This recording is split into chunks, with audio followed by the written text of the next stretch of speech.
ardor de estómago, náuseas, vómitos, acidez, cólicos, síntomas típicos cuando padecemos patologías digestivas, gastritis, reflujo, diarrea, dispepsia funcional. ¿Qué es lo que me provoca estos cólicos estomacales? ¿Cómo puedo distinguirlos? ¿Cómo podemos solucionarlos?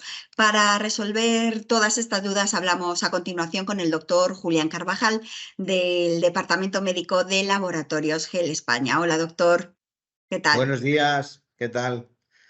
Bueno, ¿Cómo estamos? empezamos con la primera pregunta porque no sé si puedes darnos alguna definición de qué son los cólicos estomacales. A ver, en primer lugar, hay que comentar que los cólicos es un tipo de dolor que viene en oleadas, que empiezan y acaban de forma repentina y que suelen ser intensos.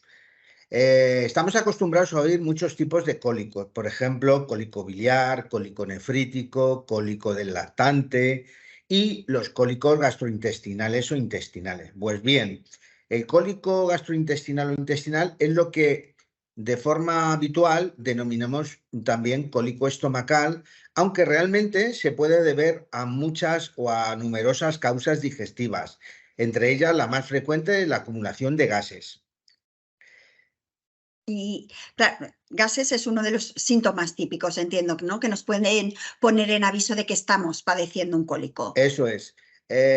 Los síntomas típicos nos pueden poner en aviso, pero no, el cólico gastrointestinal de unas personas a otras difiere mucho. De tal manera que debemos valorar sobre todo siempre todos los síntomas y sobre todo si la persona, la expulsión de gases ha sido mayor de lo que habitualmente tiene. Es decir, este tipo de cólico suele consistir en un dolor abdominal, que puede variar en intensidad, que puede llegar a ser muy molesto y muy agudo. Los cólicos vienen acompañados a veces de otros síntomas como ardor, acidez, molestias, náuseas, vómitos o incluso diarreas.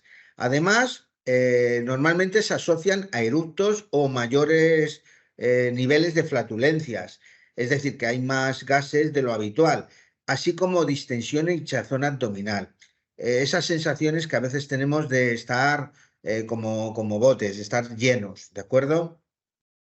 Entiendo que esos síntomas que nos has descrito son en adultos, porque bueno, en recién nacidos será diferente, ¿no?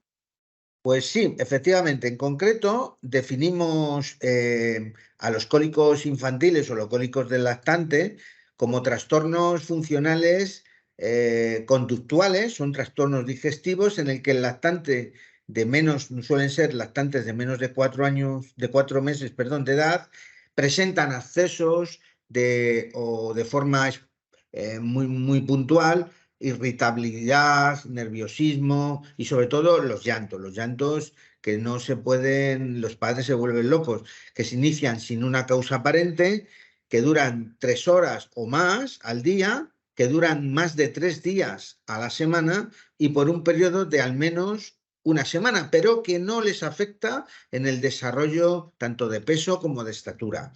La causa del cólico no se conoce. Probablemente se debe a muchos factores que predisponen, como son ciertos alimentos, hábitos alimenticios, la microbiota intestinal, incluso se ha visto la exposición a la nicotina a las mujeres que fuman, a la nicotina materna. Todo ello sobre un grupo de lactantes que tienen cierta predisposición a alteraciones de la motilidad intestinal y con una respuesta demasiado sensible o muy sensible al medio que les rodea. Y ahora vamos a volver otra vez a los adultos. ¿Cuál es la principal causa de estos cólicos?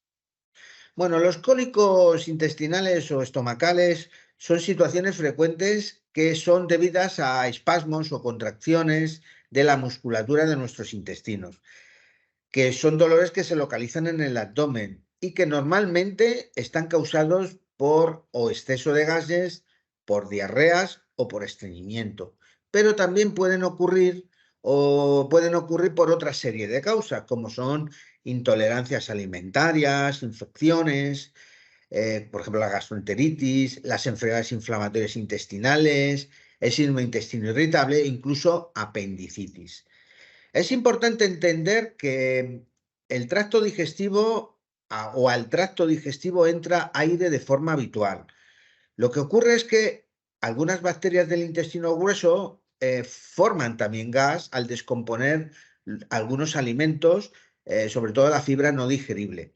En caso de que la persona traga más aire de lo habitual o se coman alimentos concretos, este aire puede ser muy elevado, puede haber mucho gas y si no se mueve con normalidad puede generar un dolor, es decir, un cólico. El ser humano traga más aire de lo habitual, por ejemplo, al masticar chicle o al tomar caramelos o al beber refrescos con gas o incluso al comer o beber muy rápido, o también la gente mayor con los problemas que tiene de masticación con las prótesis dentales. En situaciones de estrés también es posible que haya un desequilibrio microbiano a nivel intestinal y se produzca una mayor cantidad de gas. Has hablado de alimentos, ¿no? Que pueden provocar más gas como el chicle o, bueno, bebidas que tienen gas. No sé si hay otros alimentos que provocan más cólicos que otros. Bueno, a ver, siempre se ha dicho que los cólicos hay una relación directa con la dieta. Existen ciertos alimentos que son difíciles de digerir y que pueden provocar problemas digestivos, por ejemplo, hidratos de carbono no absorbibles cuando se ingiere mucha cantidad o muchos derivados lácteos.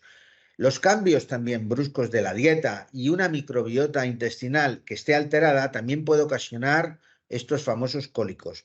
Esto puede ocurrir cuando introducimos también nuevos alimentos a nuestra dieta que nuestro organismo todavía no está acostumbrado o cuando tomamos antibióticos que alteran, por supuesto, la microbiota intestinal.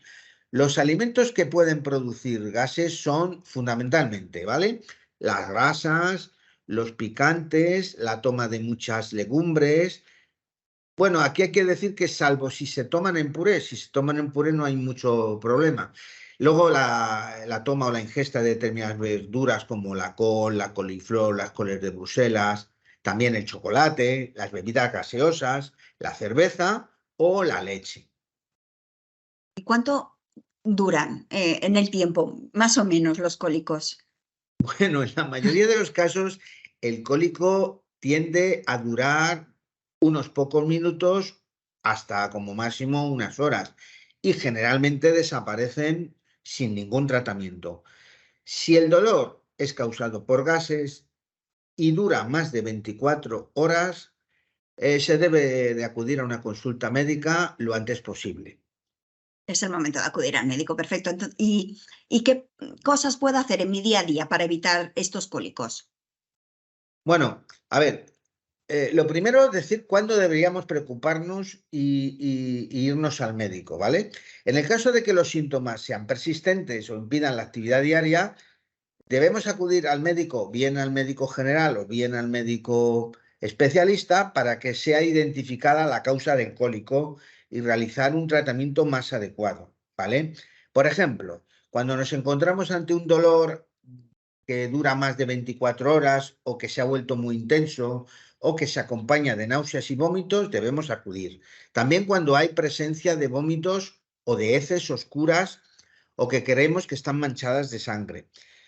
Cuando se tiene un dolor en la espalda que también acompaña, que se ha acompañado con náuseas, cuando tienes el abdomen duro, cuando las molestias duran más de una semana, cuando tienes distensión abdominal que dura más de 2 días, cuando tienes sensación de ardor al orinar o una micción o vas al baño muchas veces, cuando la diarrea, si es que hay, dura mucho, cuando hay fiebre, cuando hay inapetencia y, por supuesto, cuando hay pérdida de peso de forma inexplicable. Pero bien, ¿qué cosas puedo hacer? Ante todo esto, ya hemos dicho acudir al médico, pero ¿qué puedo hacer para evitar los cólicos, sobre todo los cólicos que están producidos por gases? Bueno, pues hay una serie de recomendaciones generales para disminuir esta presencia de gases. Y se debe tener sobre todo mucho cuidado con la alimentación y sobre todo evitar comidas o bebidas que sepamos que provocan mayores molestias. Por ejemplo, debemos masticar bien los alimentos y comer de forma relajada, consumir bastantes líquidos, limitar los alimentos que producen gas, por ejemplo, las bebidas gaseosas, dieta equilibrada y con fibra, comer frutas y verduras y no ingerir alimentos que sean difíciles de digerir como las grasas o los azúcares. Evitar los cítricos, los alimentos fritos o con mucha grasa, productos con cafeína, alcohol, bebidas carbonatadas. Y deben ser, sobre todo, comidas bien equilibradas y, como hemos dicho, ricas en fibra. Introducir en la dieta complementos con probióticos o simbióticos también nos pueden mejorar las digestiones. Ya sabemos que los probióticos mejoran la microbiota intestinal, sobre todo cuando el cólico se acompaña o de diarrea o de estreñimiento o cuando se toman antibióticos. Y sobre todo, hay que hacer ejercicio de forma regular. Eso en mi día a día, pero no sé si hay algún tratamiento efectivo que se pueda comprar en farmacias que puede evitarme esos cólicos. Bueno, los cólicos de los niños, ¿vale? Los probióticos han demostrado que inhiben el crecimiento de bacterias productoras de gas, que facilitan el vaciamiento gástrico, que posibilitan el que el niño se queje menos del dolor, que influye sobre todo en el malestar de los padres, ¿vale? El uso de probióticos en adultos también puede mejorar los síntomas más frecuentes como el dolor abdominal, la distensión, las flatulencias y la diarrea o el estreñimiento, dependiendo de qué está asociado o de qué causa sea la que provoca la formación de gases. Los prebióticos asociados a los probióticos, es decir, lo que denominamos simbióticos, alivian el estreñimiento, dado que aumentan el volumen de heces y mejoran el crecimiento de la microbiota bacteriana, que a veces es una de las causas del cólico. En las personas con estreñimiento también es importante entender que a veces se producen retenciones fecales y que el endurecimiento de las heces va a producir un dolor y unos retortijones e incluso va a producir esfuerzos intensos que van a o que van a impedir la defecación. Esto sería un poco los productos que se podrían utilizar, pero repito, ante la duda y ante el problema serio, como hemos dicho, se debe de acudir al médico. Al doctor, muy bien. Pues muchísimas gracias, doctor Carvajal. Ha sido un placer estar con usted estos minutos. Gracias. Gracias a vosotros.